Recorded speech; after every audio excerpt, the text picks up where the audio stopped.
Hello प्यारे बच्चों, chemistry वाले भैया आप सबों का हमारे आपके इस चैनल में हार्दिक स्वागत करते हैं। आज का टॉपिक है एसिड एंड बेसिस, जिसके अंतर्गत हम लोग Arrhenius concept of acid and bases का स्टडी करेंगे और साथ ही साथ इसका लिमिटेशन भी हम लोग यहाँ पे कंप्लीट करेंगे बच्चों। Arrhenius concept of acid and base हम लोग स्टडी करें उससे पहले हम लोग एसिड और बेस का जो लोअर क्लासेस में 9th-10th में जो भी चीज़ें हम लोग सीखे हैं उसको थोड़ा एक बार रिकॉल कर लेते हैं। बच्चों, आप एसिड कहते किसको हो? जो शुरुआती आप स्टडी किए हो उसमें आप ये किए हो कि जो टेस्ट में कैसा हो, खट्टा हो, सावर टेस्ट का हो, ठीक। और बेस आप किसको बोलते हो? जो टेस्ट में कड़वा हो, यानी कि बीटर टेस्ट हो। ये तो हम लोग का एक प्रॉपर्टीज हो गया बच्चों कि आप एसिड और बेस को टेस्ट के बेसिस पे स्टडी करते हो, समझते हो। अच्छा, दूसरा जो हम लोग पढ़े हैं वो क्या है कि एसिड का क्या काम है? ब्लू लिटमस को रेड कर देना। उसी तरह से बेस का क्या काम है? रेड लिटमस को ब्लू कर देना। या हम कहें कि इसकी पहचान है कि कोई केमिकल सब्सटेंस रेड लिटमस को ब्लू कर दे तो हम कहते हैं कि ये बेसिक नेचर का है, और कोई सब्सटेंस हम लोग का ब्लू लिटमस को रेड कर दे तो हम कहते हैं वो कैसा है? एसिडिक नेचर का है, ठीक। अच्छा, एसिड की दूसरी जो पहचान है बच्चों कि जब हम उसको एक्टिव मेटल के साथ रिएक्ट कराते हैं तो क्या होता है? हाइड्रोजन गैस रिलीज करता है। तो ये एक पहचान हो गया। हम लोग के पास कोई केमिकल सब्सटेंस है, उसको हम लोग एक्टिव मेटल के साथ रिएक्ट कराते हैं और यदि उससे हाइड्रोजन गैस रिलीज होता है तो हम क्या कहेंगे कि भाई वो कैसा है? एसिडिक है या एसिड है, ठीक है। अगर हम लोग बेस के बारे में बात करें बच्चों तो बेस क्या है? ये ना हम लोग का सॉपी टच होता है, मतलब साबुन के जैसा कैसे बोलेंगे उसको हम? फिसलन, ठीक है, फिसलन टाइप का होता है, स्मूथ होता है, ठीक। ये पहचान है। अच्छा, ये तो लोअर क्लासेस का हो गया। अभी हम क्या सभी केमिकल सब्सटेंस को इस तरह से चेक कर सकते हैं क्या कि कोई एसिड है कि बेस है?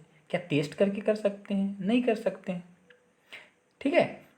तो इन जो प्रॉब्लम्स यहाँ पे जो आई है, ठीक है, कि एसिड और बेस को जो स्टडी करना है उसमें जो प्रॉब्लम्स आई है उसको दूर करने के लिए ही हम लोग का अर्हेनियस भाई साहब का एक कंसेप्ट आया था। केमिस्ट हैं ये, सेवेंटे अर्हेनियस नाम है इनका। तो ये क्या कर रहे थे बच्चों कि आप अगर इलेक्ट्रोकेमिस्ट्री पढ़े हो तो आपको पता होगा इलेक्ट्रोलाइट्स के बारे में।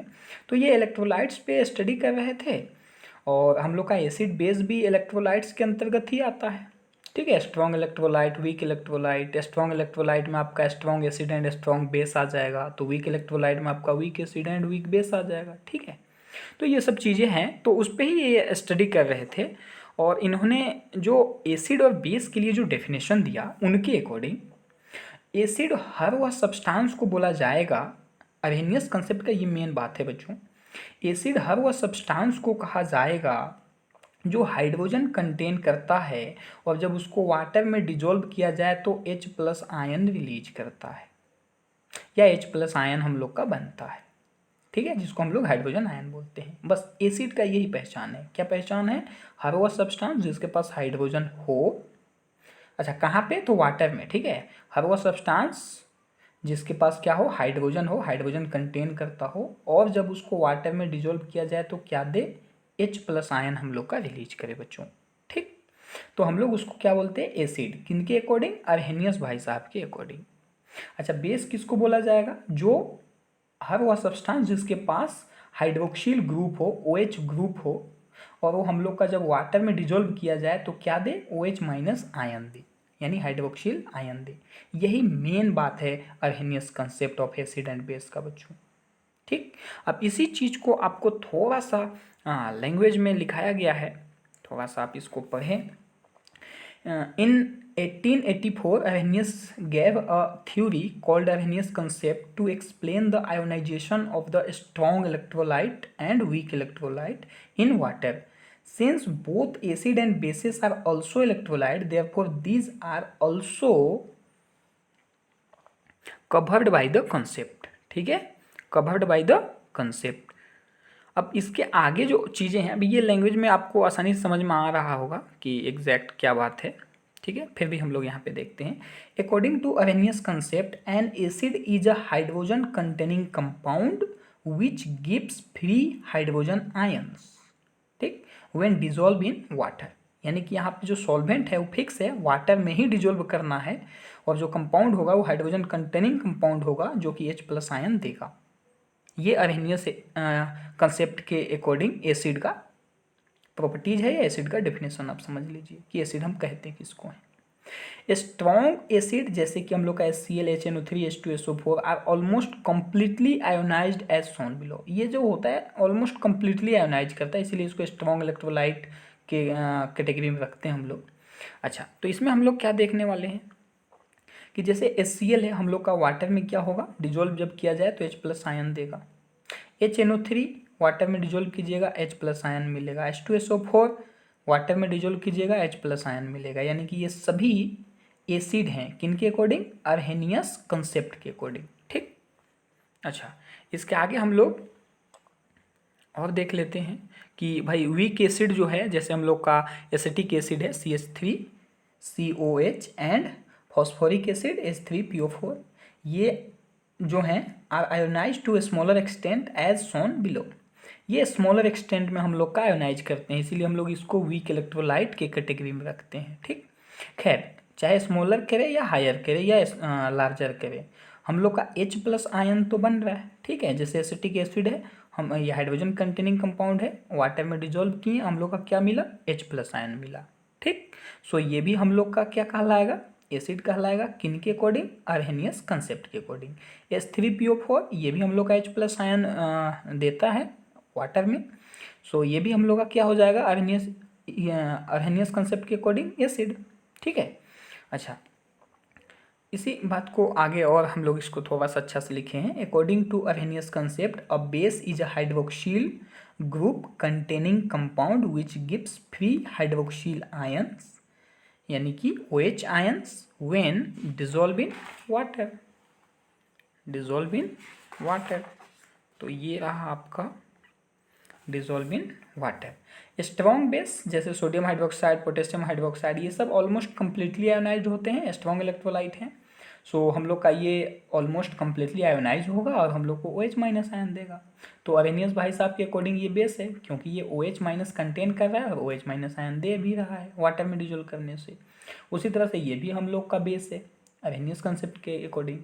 अब अगर कोई वीक बेस हो हम लोग के पास, कैसा हो, वीक बेस हो, जैसे कि अमोनियम हाइड्रोक्साइड हो, एल्युमिनियम हाइड्रोक्साइड हो, ये सब भी हम लोग का क्या होता है, स्मॉलर एक्सटेंट में आयोनाइज करता है, बट देता तो है OH- ion, OH- ion, hydroxyl ion. So ये भी हम लोग का क्या होगा, बेस कहलाएगा बच्चों। ठीक, अच्छा, अब इसमें लिमिटेशंस क्या है, इस थ्योरी का या इस कंसेप्ट का लिमिटेशन क्या है। सबसे पहला जो लिमिटेशन है बच्चों, अच्छा उससे पहले हम लोग यहाँ पे बात कर ले, Arrhenius concept is successful in explaining the general behaviour of both acid and the bases, but it have some limitations. देखिए अरहेनियस कंसेप्ट जो था ना, एसिड और बेस को समझाने में बहुत हद तक बहुत अच्छा काम किया। ठीक है, मतलब इनका कंसेप्ट से आप एसिड और बेस को बहुत अच्छे से समझ पाएँ, क्योंकि उससे पहले तो बस वही टेस्ट वगैरह ही था, लिटमस पेपर सभी था। ठीक है, तो अभी आयंस के बारे में भी हम लोग बात करना स्टार्ट कर चुके हैं, लेकिन इसमें लिमिटेशंस है। लिमिटेशंस क्या है, देखिए पहला तो nature of H+ ion. Nature of H+ ion का मतलब ये हुआ कि अरेनियस का कहना था, अरेनियस कंसेप्ट का जो अकॉर्डिंग जो बातें हैं कि हम लोग का क्या देता है, फ्री H+ आयन देता है। According to Arrhenius concept an acid gives free H+ ion. ठीक है, अब H+ आयन आप बहुत अच्छे से जानते हो कि साइज में बहुत छोटा होता है, और बहुत छोटा होने के कारण उसका जो इलेक्ट्रिक फील्ड होगा वो बहुत ज़्यादा होगा इन वाटर जो है। But the H+ ion does not exist freely, H+ ion freely exist ही नहीं करता है।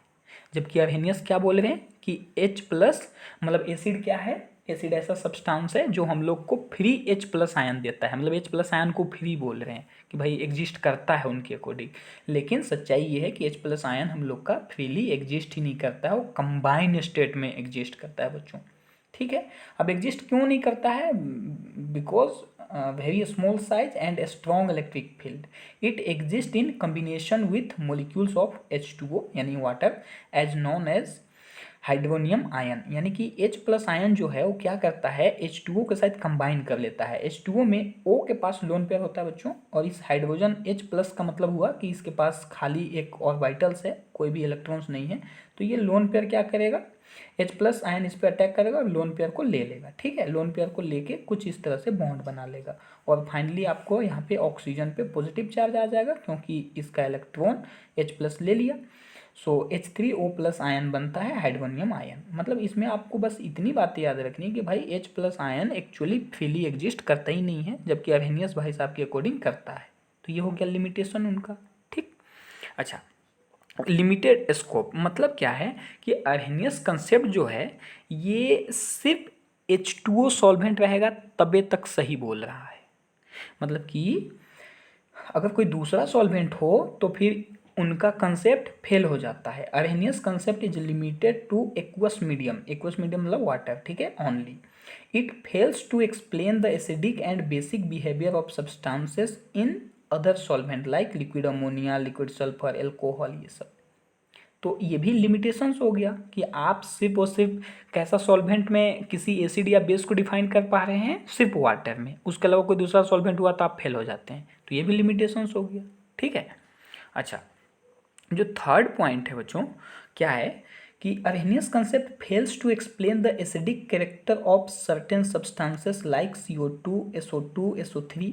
यानी कि इनका जो थर्ड जो लिमिटेशन है वो ये कि ये ना फेल हो गए कुछ ऐसे सब्सटेंस के एसिडिक कैरेक्टर को समझाने में। CO2, SO2, SO3 ये सब एसिडिक नेचर का होता है बच्चों, लेकिन अब इसमें कहीं तो हाइड्रोजन आपको दिख नहीं रहा है। ठीक है, तो ये तो H प्लस आयन रिलीज करेगा नहीं डायरेक्टली, तो कोई H प्लस आयन रिलीज नहीं करेगा ना। CO2 कहाँ से H प्लस आयन रिलीज करेगा, नहीं करेगा।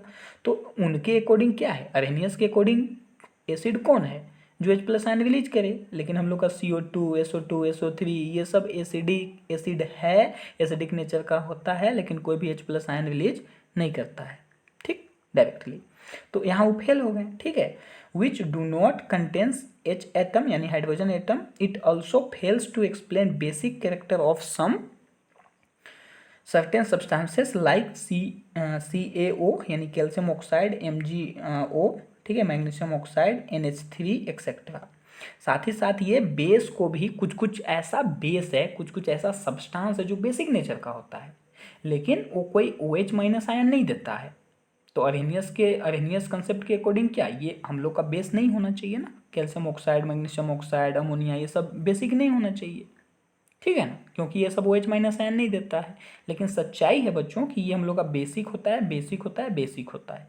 ठीक, तो इन सब चीज़ों को एक्सप्लेन करने में वो फेल हो गए। ठीक है, तो ये भी उनका लिमिटेशंस था, विच do not have any hydroxyl group. ठीक है, हाँ, ये एक अलग बात है बच्चों कि जब आप, हाँ, कार्बन डाइऑक्साइड को या SO2 को या कैल्शियम ऑक्साइड या अमोनिया को जब आप वाटर में डिजोल्व कीजिएगा, ठीक है, तो आपको एसिड बनेगा। जैसे CO2 और H2O को कंबाइन कीजिएगा तो H2CO3 यानी कार्बनिक एसिड बनेगा, और वो ये कार्बनिक एसिड हम लोग का आयोनाइज होकर H प्लस आयन देता है। ठीक, उसी तरह से SO2 को H2O के साथ कीजिएगा तो H2SO3 बनेगा, H2SO3, 4 नहीं बच्चों। ठीक, मतलब जरूरी नहीं कि हर जगह आपका 4 ही हो, ये सल्फ्यूरस एसिड कहलाता है, सल्फ्यूरिक एसिड होता तो यहाँ पे 4 होता। ठीक, तो ये रॉन्ग नहीं है, करेक्ट है, H2SO3 सल्फ्यूरस एसिड। ठीक, तो यहाँ पे SO2 जो गैस है हम लोग का H2O के साथ कंबाइन करके एक एसिड बनाता है H2SO3 सल्फ्यूरस एसिड, और ये आयोनाइज करके हम लोग का H प्लस आयन रिलीज करता है। ठीक है, अच्छा, उसी तरह से कैल्शियम ऑक्साइड वाटर के साथ जब वो डिजोल्व किया जाए तो उसके साथ कंबाइन करके एक हम लोग का बेस बनाता है कैल्शियम हाइड्रोक्साइड। ठीक है, जो कि हम लोग को फाइनली रिलीज करेगा OH माइनस आयन। उसी तरह से अमोनिया है बच्चों, ये H2O के साथ क्या करेगा, कंबाइन करके NH4OH यानी अमोनियम हाइड्रोक्साइड बनाएगा, जो कि हम लोग का finally OH minus ion release करेगा। ठीक है, तो ये हो गया इसका लिमिटेशंस। तो अर्हेनियस कंसेप्ट में मेन बातें क्या थी कि उनके अनुसार एसिड कौन है बच्चों, जो हम लोग का वाटर में डिजोल्व करने से H प्लस आयन रिलीज करे। ठीक, और बेस कौन है जो OH माइनस आयन रिलीज करे। यही मेन बातें थी अर्हेनियस इक्वेशन की, अर्हेनियस कंसेप्ट की। ठीक है, अच्छा, लिमिटेशंस तो समझ में आ गया, तो हमको लग रहा है कि आप लोग को समझ में आ गया ये topics. So thank you. Next हम लोग इससे रिलेटेड जो भी टॉपिक्स होंगे एसिड एंड बेसिस जो चैप्टर स्टार्ट किए हम लोग उसमें सारे टॉपिक्स को कवर किया जाएगा। So thank you.